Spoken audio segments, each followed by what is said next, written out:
Bem-vindas a todos a esta noite, inserida no nosso programa da Semana Missionária, e certamente será um momento de alegria para nós que estamos envolvidos nesta semana.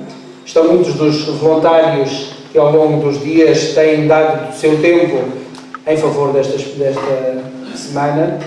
Os parabéns a todos pela vossa colaboração, e hoje temos aqui de modo muito especial o engenheiro Fernando Santos, que também vai falar um bocadinho e que nos ajuda a fazer com que esta semana seja ainda mais especial para todos nós. Desde já agradeço a sua vinda e a nossa expectativa é o seu testemunho da sua vivência neste âmbito da vivência religiosa, pelos lugares também onde tem passado e a experiência que tem feito ao longo do tempo. Obrigado.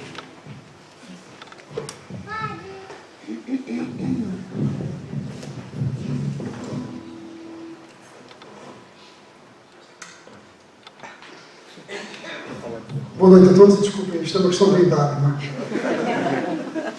Um dia não vai chegar, não é? Bom, o Padre Luciano tem uma grande responsabilidade, porque quando se fala de gente de quem nós gostamos, mais difícil é falar, não é? Quando falamos dos que não gostamos, acho que é mais fácil. Eu digo isto porque somos suspeitos quando falamos, mas eu vou fazer os possíveis para não ser suspeito. Eu queria, pessoalmente, obviamente, dizer-vos que foi com grande, alegria que quando o Padre Luciano pediu para fazer intermediário e não cobrei nada, podem estar descansados, para contactar o nosso amigo engenheiro Fernando Santos, para estar aqui um pouco connosco, foi com alegria, portanto, de facto, que aceitei esse encargo, mas também foi muito fácil, porque eu perguntei-lhe e ele disse logo que sim. Foi tão natural que eu, se não conhecesse, enfim, não conheço profundamente, mas conheço suficientemente para poder dizer que se não fosse eu acharia estranho essa situação. Ele veio aqui com todo o gosto, sem sacrifício, esta ideia que penso que deve ser passada, mas por outro lado, neste momento faz algum sacrifício face a outros condicionamentos da vida pessoal e familiar. E, portanto, sabendo disso, Fernando, muito obrigado pela presença. Falando com diversas pessoas, antes de estar aqui convosco também um pouquinho, com diversas pessoas que conhecem também bem, ou melhor, conhecem melhor que eu, houve uma expressão que me tocou. Que o Fernando é um homem de família, de trabalho, de amigos e de igreja.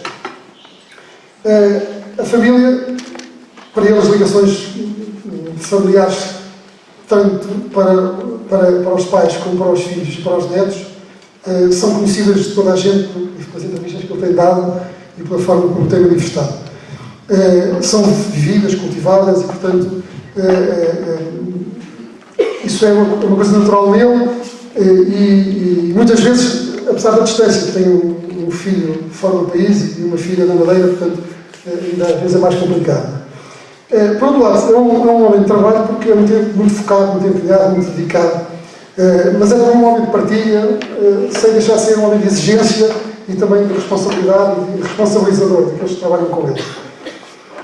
Isso toda a gente diz, tanto quando ele estava como diretor de manutenção do Hotel Palácio do Estoril, onde ainda vai de vez em quando fazer uma visita de amigos e dar umas entrevistas para promover o hotel aqui para nós. Como nos clubes também onde passou, porque deixou sempre grandes amigos.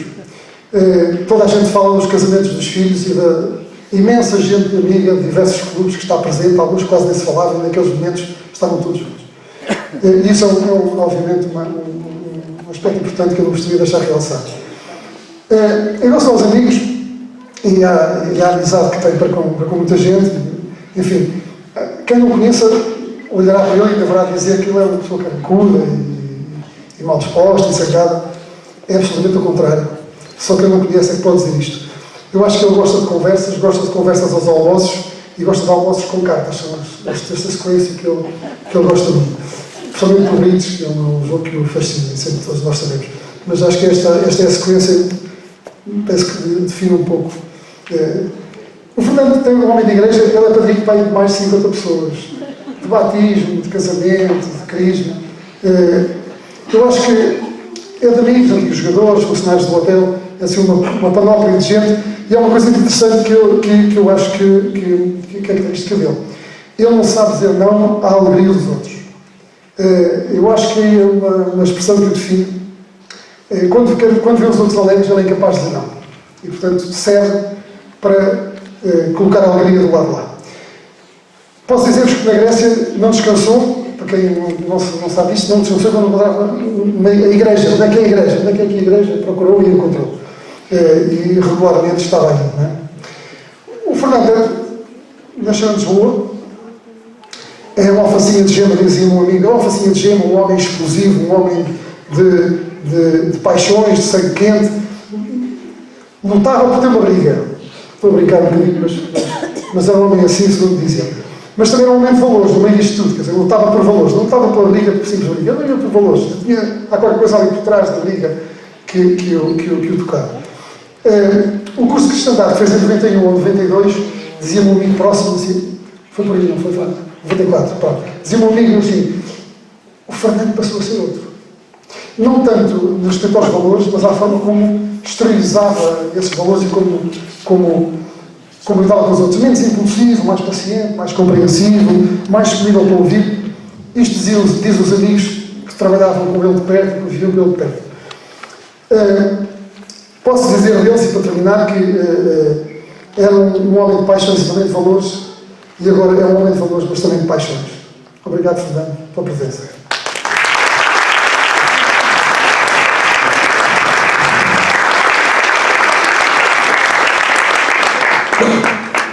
Bem, então, para já não tenho muita expectativa. Boa noite a todos. Não tenho muitas expectativas. Agradecer em primeiro lugar ao Padre Luciano o convite que ainda estou através do Arnaldo. Naturalmente que eu não diria que não, dificilmente diria que não. Talvez seja um dos meus grandes problemas, é não dizer que não, sempre que Deus me pede para eu estar presente em qualquer lado. Portanto, não é um grande problema para mim, mas é para a minha família e para a ocupação e para o tempo, às vezes é, porque às vezes é em Valpasso, às vezes é não sei onde, e portanto às vezes fico um pouco confuso, mas pá. Acho que esta emissão me foi pedido e portanto é essa que eu transmitir e portanto naturalmente estou aqui com todo o prazer. Agora espero e desejo que não tenham grandes expectativas, porque isso depois saem frustradas e isso não valerá a pena seguramente, que eu não quero frustrar ninguém.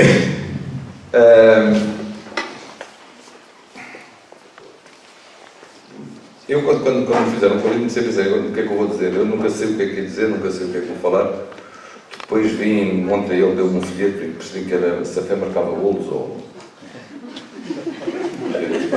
Comecei logo por ficar um bocadinho estranho, não sabia mesmo o que é que ia dizer, porque acho que a fé não marca golos nenhum, portanto... Ou seja, pode marcar, mas não no futebol. O futebol não marca nada. Aí é uma questão de fé e não de fé. E portanto estamos a falar de uma coisa que é fé, que é uma coisa completamente diferente, e essa não marca golos seguramente. Mas hoje, por acaso, ao almoço, eu estava a almoçar com dois sacerdotes amigos que vieram, um de Valpasso e outro de uma terra chamada Trovões, que eu nem sei bem daqui é, São João da Mosqueira, que eram de propósito de cá a Lisboa hoje para almoçar comigo, retribuindo o vou estar com há uns tempos atrás. E na conversa que estávamos a ter, houve uma coisa que na realidade me alertou um pouco para aquilo que eventualmente seria esta conversa, porque tem a ver com fé, não é? E estávamos a falar e dizia um deles que há pouco tempo em Espanha, numa diocese qualquer, terão feito uma pesquisa e perguntaram às pessoas, aos militantes da igreja, não é? Quantos acreditavam, a pergunta era quem acredita na ressurreição? 75% disse que não acreditam. E isto bateu muito comigo, não é? Este almoço hoje bateu muito comigo e acho que é um pouco por aqui, não é? Porque a questão da fé começa aqui, é percebermos o que é fé, não é? Percebemos o sentido literal do termo, porque é uma coisa que a mim também fez muita confusão durante muitos e muitos anos. Eu, apesar de eu nasci em Lisboa, na verdade, em 1954, fui batizado em janeiro, 16 de janeiro de 1955. Segui essas coisas todas, o crisma e tal, mas depois andei muito tempo fora disto. E muito tempo fora disto, questionando-me sempre por estas questões. E estas questões que têm a ver com a questão central da fé, porque sempre, eu ouço dizer com muita facilidade, eu acredito em Deus. Bem, mas acreditar em Deus acreditou 90% da humanidade. Portanto, isso é muito fácil, não é nada de transcendente. Porque acreditar em Deus, acredita 90%, acredita, e no mesmo, que ainda é muito mais interessante, não é? Porque depois os outros ainda acreditam em Deus, cada um com muito, não sei o quê, uns com mais, outros com menos, mas em Deus único e Criador, 90% da humanidade acredita, não é? Nós, os judeus e os muçulmanos, todos acreditamos num Deus único. Portanto, até aqui não há nada de muito transcendente, acho que, pronto, ok, acreditamos em Deus, há um Criador. Bem, como dizia um sacerdote meu amigo, nesse curso de cristandade que eu fiz, ele disse aquilo com uma certa piada, mas sim, piada, pode ser piada. Ele dizia, bem, eu sou um homem de ciência e acredito perfeitamente do Big Bang e que isto foi tudo. A questão só central para mim é quem carregou no botão, não é? Portanto, esse é o Criador, e portanto, obviamente todos sabemos que esse é o Criador e todos acreditamos em Deus. Quer dizer, mas temos que ir um bocadinho mais além disto, não é? Nós que aqui estamos, ou pelo menos a maioria de nós, não acreditamos só em Deus. Porque se acreditamos só em Deus, não chega. Portanto, a fé aí fica um bocadinho baralhada, não é? Nós somos mais do que isso. Somos cristãos, que é logo uma outra questão a seguir. Nós não só acreditamos em Deus, mas somos cristãos. E esta palavra, que eu durante muito tempo não percebi muito bem, que eu não percebi muito bem que o Filho, o Pai e o Espírito Santo eram todos a mesma coisa, nem sabia se eles eram Deus, portanto, achava na realidade isso, achava que havia Deus, em que eu acreditava em Deus, mas não via mais nenhum Deus, só havia aquele, não é? O outro era filho, o outro não sei quem era, porque eu nunca percebi, não sabia se era o... Agora parece que era o novo banco, pensei que se calhar também era qualquer coisa. Mas... E esta é uma questão central, é isso. Nós temos que perceber que ser cristãos é muito mais do que acreditar em Deus. É acreditar em Deus, seguramente. Espero que me entendam, e por isso é que eu digo, se eu dissermos muitas alarvidades, não me condenem. Mas a questão é essa, que é muito mais do que acreditamos em Deus. Nós acreditamos em Cristo. E acreditamos em Cristo, mas não é um Cristo qualquer, é um Cristo que é Deus, que é o próprio Deus que se fez homem, é o próprio Deus, é Ele o Criador que se fez homem, mas que morreu por nós. Mas também se só tivesse morrido por nós, como diz São Paulo, não chegava. Era bem. O que nós acreditamos verdadeiramente é que Cristo ressuscitou. Cristo está vivo.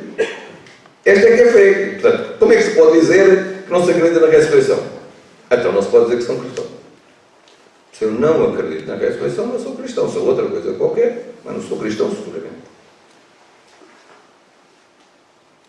Mas mais ainda, para a maioria de nós, é que nós somos mais do que isso, ainda somos católicos, apostólicos, romanos, ou pelo menos dizemos que somos.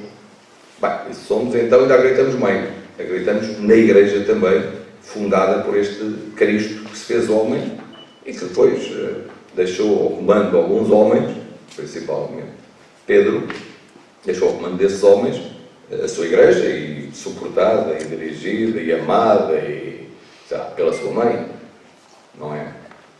Portanto, esta é que, a mim, quando falamos de fé, eu acho que é isto que nós devemos perceber.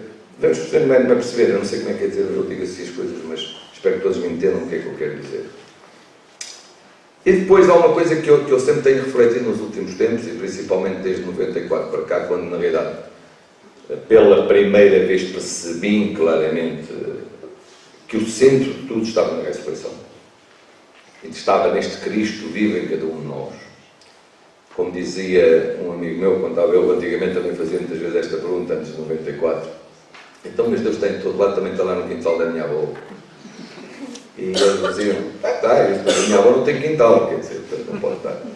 Quer dizer, não é nada disso, não é? Eu depois de 94 percebi que não é nada disso, porque ele não está no quintal de ninguém, ele está em todo lado. Se houver quintal, então estará lá no quintal, mas só se nós estivermos lá no quintal. Porque ele está aí dentro de nós, em cada um de nós.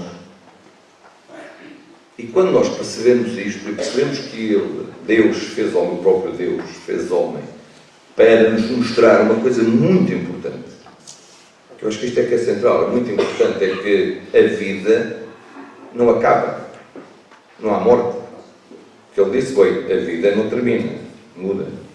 A vida é sempre vida.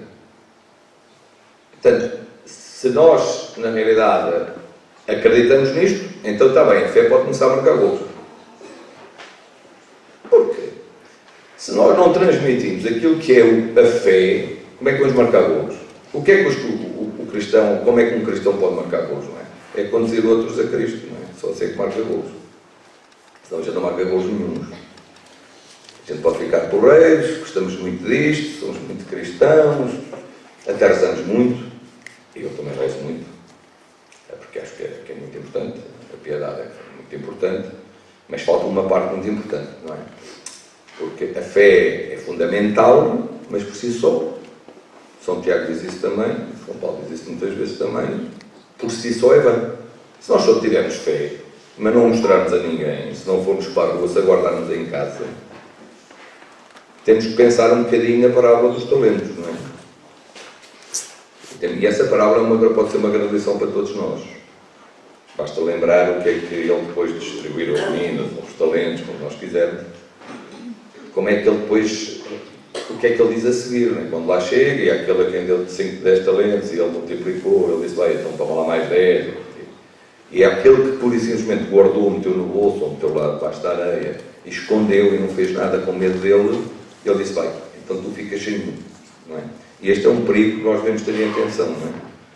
Porque o que ele nos convida, e se virem amanhã, o Evangelho da manhã, ele faz-nos um convite brutal, não é? Um convite brutal.